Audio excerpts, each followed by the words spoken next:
Amritam Roginam Shriyam Sharano Pashvitam Sapam Yakshakshi Sharanaprada. You are always the protector of the deserving living beings, such as Brahmanas, children, cows, women, and the diseased. Could you not give them protection when they approached you for shelter? So here, Maharaj Yudhisthira, Arjuna has returned. He's returned from visiting Dwarka.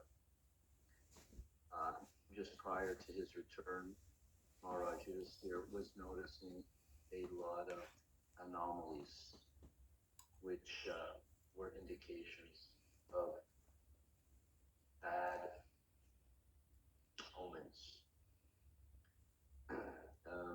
I mentioned before that there's a science of studying omens, and you can determine whether things are going well or not going well. Some of them are pretty simple and easy to understand. One of the common ones for sailors, red morning,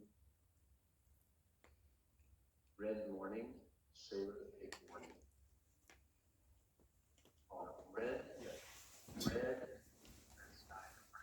Red sun, yeah, thank you. Red sun in morning.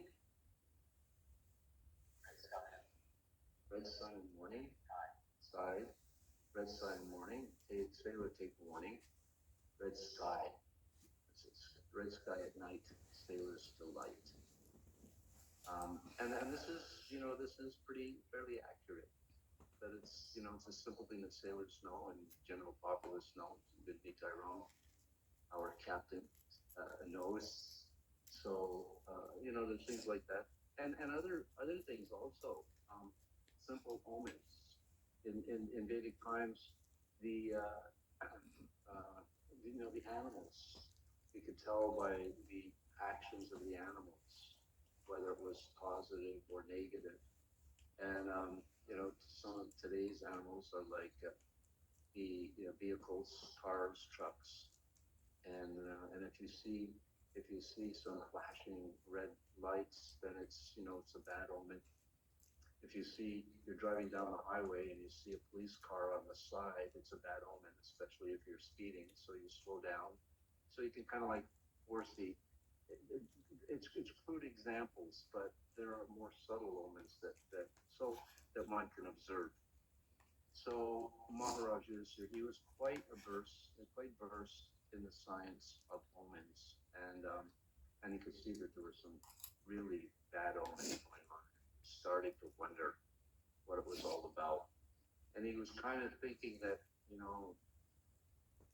the Yadu dynasty, which is indestructible, they've already gone. They're gone. So how is that possible? We know that a good part of the Yadu dynasty, they were different demigods that descended. Narada Muni mentioned this to King Kamsa when King Kamsa was staring the children of Devaki and Vasudeva, because of the omen that he got. The oracle in the sky told him that the eighth son, will be the cause of your death. So therefore, take care. And Kamsa was immediately ready to annihilate all the children until Vasudeva convinced him, well, it's supposed to be a male child. And if there is a male child, then, I'll bring each one as they take birth. So as Vasudeva was bringing each child before Kamsa, he became a little bit softened and allowed the child to live, the first child to live. But then Narada Muni wanted to expedite the appearance of Lord Krishna. So he informed Kamsa that, all the demigods are lining up. In other words, there's the Asuras and the Suras. The demigods are the Asuras, basically enemies of the Asuras. Kamsa's an Asura demon, for a lack of a better term. And therefore, immediately he killed each and every child that was given birth to Devaki. And when it came to the eighth child, of course, most of us know how it was protected. It was Krishna, and how the jail cells were automatically open, and Vasudeva crossed the Jamuna and switched child with Devaki. So the point that I'm making here is that it was somewhat common knowledge that the Yadu dynasty, they were demigods taking birth, and they were practically invincible. And yet, internally, they annihilated themselves. They started a internal fight, and the whole Yadu dynasty. So Yudhisthira was aware of this, and then when he saw after the fact, he saw more omens, inauspicious omens, he was starting to deduce that something even more terrible. And what could be more terrible than the Yadu dynasty, Krishna's dynasty, was Krishna himself. So in the back of his mind, he's thinking that Krishna is made of heart, and then his brother shows up, Arjuna, a powerful Kshatriya who's full of vigor, full of life, and he's appeared so despondent and dejected. So Maharaj Yudhisthira, he's starting to inquire, what could be the cause of this? And each time he's asking a question, he's kind of hopeful that maybe that's the reason. So today, Maharaj Yudhisthira, in this verse, Maharaj there is saying, so did you not give shelter to the deserving living beings? Deserving living beings, the Brahmanas. The Brahmanas should be protected. The children, cows, women, and the diseased. And maybe this is the reason. Of course, Arjuna is not answering, but why the Brahmanas? Well, the Brahmanas, they're the ones that give knowledge. There's the four, varnas, the four social orders, which is the Brahmanas, the intellectuals. Intellectuals know what is what. Actually, the term Brahmana comes from Brahman. They know what is Brahman. What is the source of Brahman? Brahmano Pratistaham. Krishna is the source of Brahman. So a genuine Brahmana should know what is the absolute truth. But not only that, in the purport, it's mentioned that the Brahmanas are educated both in material and spiritual knowledge. And as the head of society, the Brahmanas are supposed to give the proper education to the living beings in general, starting with the organizers, the Kshatriyas, the managers, the government leaders. They're supposed to take proper guidance. They're supposed to be educated. And proper education is through Vedic education. Veda means knowledge, and that knowledge is what is the goal of life. Ultimately, what's the purpose of life? That is actually the ultimate question. And the topmost knowledge is understanding that Krishna's to Bhagavan Swayam, Raja Vidya, Raja Bhuyam, Pavitram, Idam Uttamam, Pratyaksha, Vahagakamam Dharmyam, Susukam Kartam Avyayam. So Arjuna, Krishna is telling Arjuna in the Bhagavad Gita that the topmost knowledge is this Krishna consciousness, and it's the most confidential. Confidential in the sense that it's an open secret. The knowledge is right there; it's open, but it's only those who actually have some ability to comprehend it, have some ability to perhaps through previous pious credits, to actually understand what the Rajavidya is. It's king of knowledge. So it's the king of knowledge. It's the most confidential, and how is understood. Yamama Vijanati, only by devotional service can one actually understand this knowledge. You can try to understand it through mental speculation, use the intelligence, neti, not this, not that, analyze pratyaksha with the imperfect senses, but you'll never really fully understand the absolute knowledge unless you actually come to understand the source and then engage in the activities, the application of devotional service. So, so it's the duty of the brahmanas to understand spiritual and material knowledge. So ultimately, spiritual knowledge is the most important thing. So all other knowledge should revolve around that objection, that goal, spiritual. After all, we are spiritual beings. We're not material beings, although we're in a material body. And therefore, because we're in a material body, we can use this body to attain the perfection of spiritual understanding. So that's where material sciences come in. The Vedas deal primarily or a lot with material sciences. For instance, one of the people that need to be protected, according to this, are those that are diseased, those are sick. So who knows how to cure someone if they're sick? It's the Brahminical class, ultimately. And the knowledge is coming from the Vedas. Dhanvantari, particularly, who is an incarnation of Krishna, came and gave medicinal knowledge of medicine, which is based on nature, natural herbs, and such, for cures. So any disease there is a cure. So the Ayurveda is one of the Vedas that deals with health prevention, and health cure.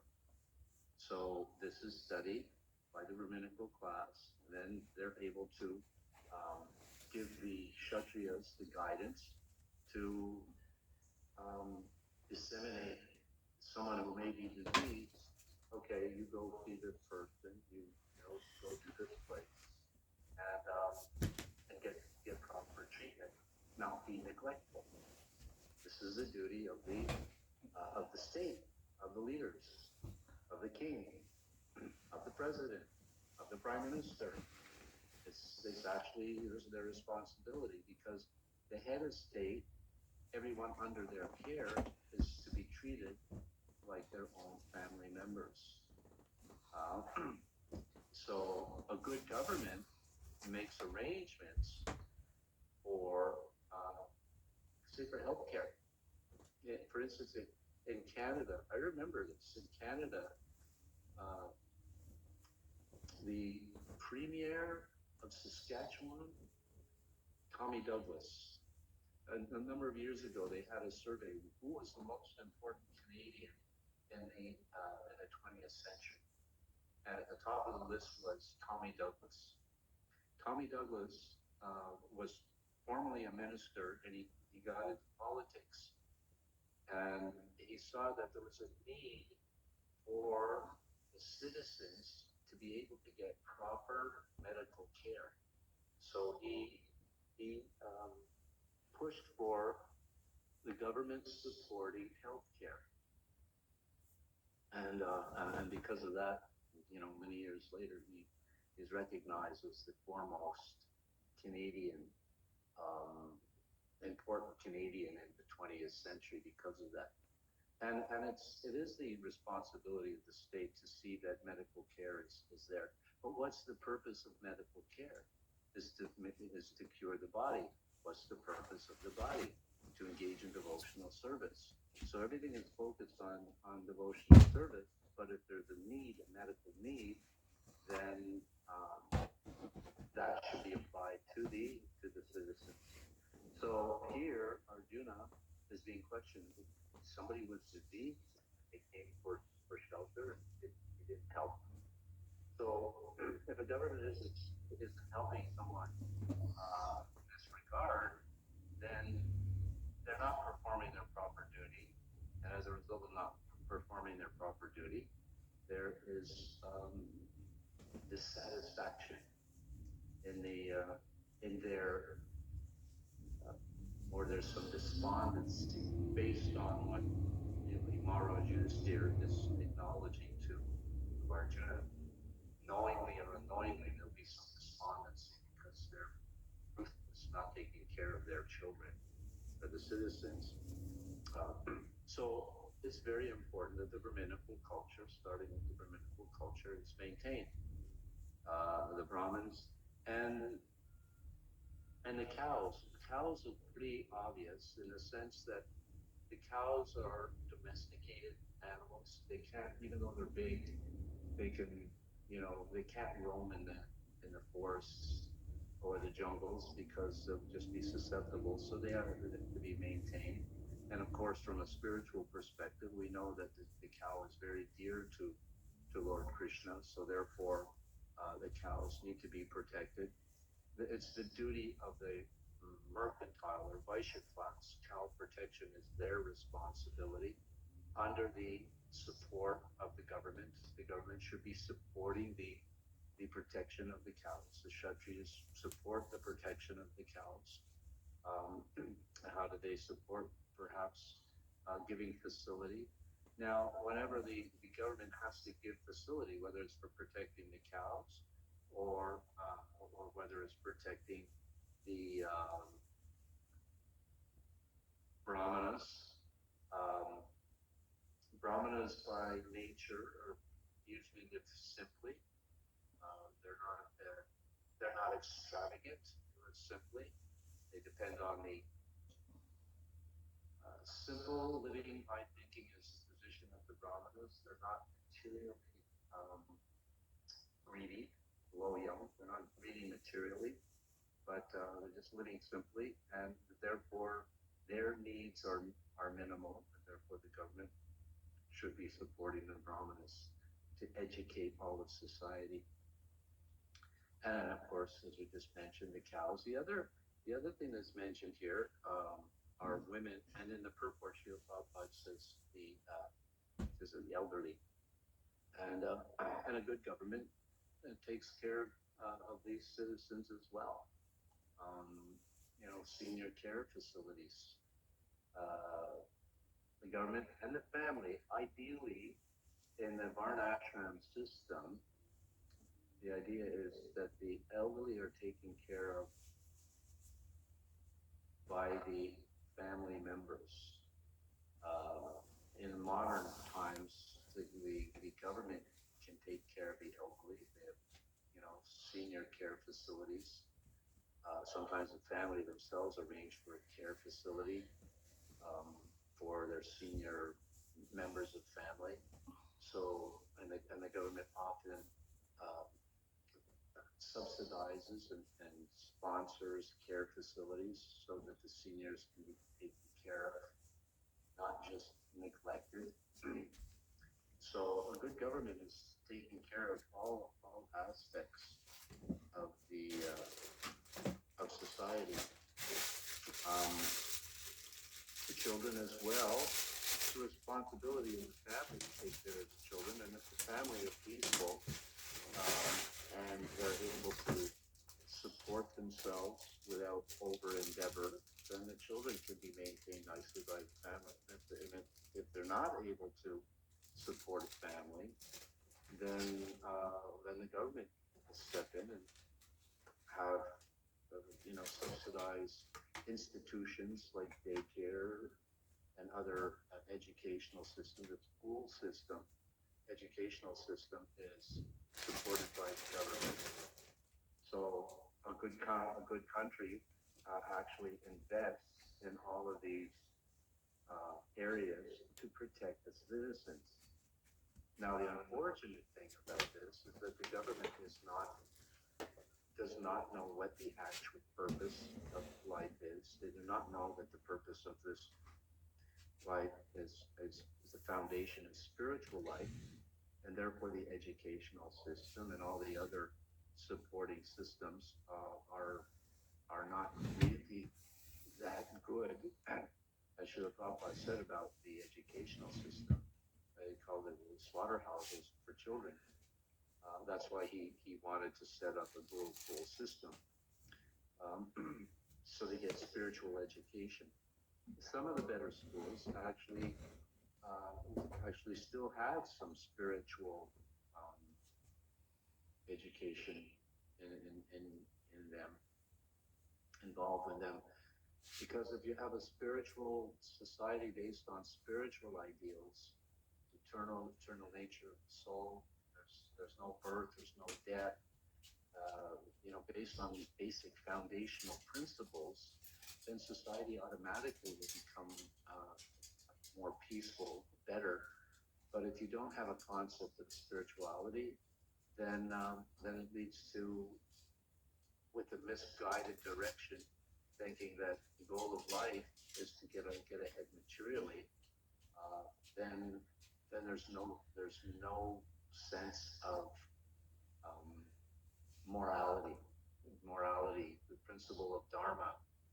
Morality, in a sense, dharma being morality becomes lost. And therefore anything goes as long as you get what you want, because there's no consequence.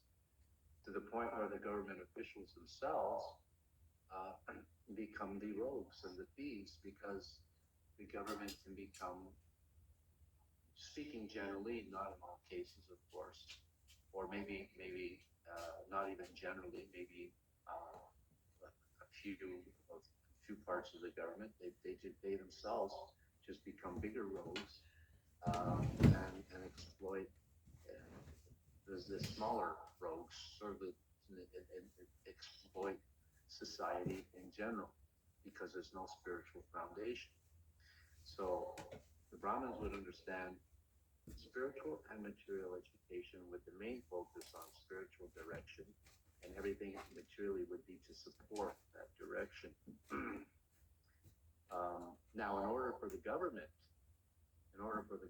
to sustain the citizens, there has to be some financial support, and therefore the tax system comes into play. Taxes are necessary. However, taxes should be done proportionately.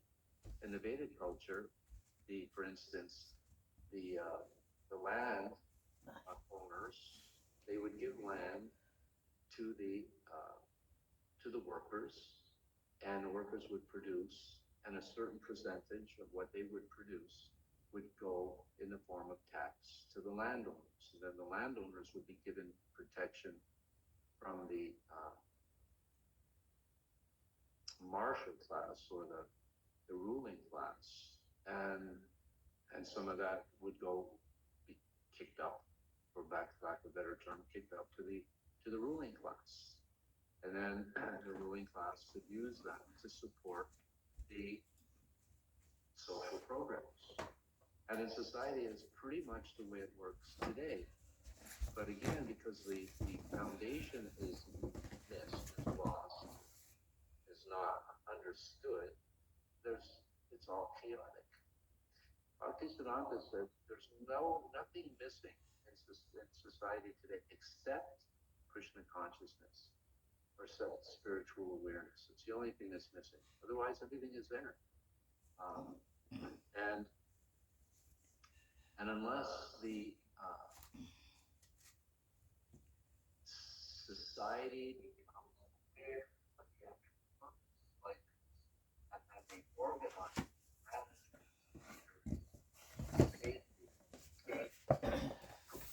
president, whatever, understands these principles and acts on them, then there's only going to be chaos. And that's basically unfortunately what's happening in the world today. Some countries today, the country that seems to have the best social system are the countries that are the most desirable to live. And when those social systems of supporting the brahmanas, the children, the cows, the elderly, etc. When it's not there, then it creates a very tense, uncomfortable, unpeaceful atmosphere. And when there's unpeaceful atmosphere, then one person is exploiting another who exploits another. Srila Prabhupada says that when there's poverty, then theft increases. So when the people are impoverished, then theft increases. And the real impoverishment is spiritual impoverishment. If people are spiritually aware, even though materially they're impoverished, then the tendency for theft will be minimized, if not extinguished altogether, because they understand the law of karma or whatever. So, so how the government would mention taxes? Nobody likes taxes, but the saying goes, sure is debt and taxes. You can't avoid it. But it's how are the taxes taken from the citizens? That's the important thing. Are the citizens, are the Vaishya class, are they taxed out of existence? It's mentioned in the 12th canto of the Srimad Bhagwatam that in Kali Yuga, everyone will be so highly taxed that they'll just leave the cities and run to the forest and live under the radar. Because the taxes are meant not for pleasant living, but over exploitive or over sense indulgence, gratification, higher standard, necessary higher standard of living. Because one who has a higher material acquisition is considered to be advanced. People, again in the 12th canto, said people will get justice determined by how much they can afford. People will be considered cultured just by how much money they have. So if this is the object of the goal of life, then it really leads to a chaotic situation. So taxes should be there, but they should be proportionate, as I mentioned earlier, proportionate to one's income. And that nice example is the example of a bee. A bee takes pollen, not pollen, takes the nectar from flowers, and it's done very gently. It lands on the flower, takes the nectar, goes from one to another, creates this wonderful honey. And at the same time, the bee benefits the flowers by pollinating them, so they actually flourish even more. So in the same way, taxes are taken, and by the taking of the taxes, those taxes are used to flourish society even more. So society becomes less anxious and more peaceful and more content. However, there's always those who will exploit the system, and therefore the henchmen of the government have to be aware of this, and certain ramifications have to be dealt to those who are taking advantage of the situation. And once again, if its foundation is on spiritual, then people will be less inclined to take advantage, and will be content with whatever comes by the grace of the Lord. So Maharaj Yudhisthira is inquiring of Arjuna some of the reasons that he might be despondent, and in this case he's asking, did the Brahmins, children, cows, women, or anyone who was sick, did they come for you and you weren't able to give them shelter because that's your responsibility? And we will hear later what the result of Arjuna's despondency is. So we'll finish here. Hare Krishna. Thank you. Sita Ram.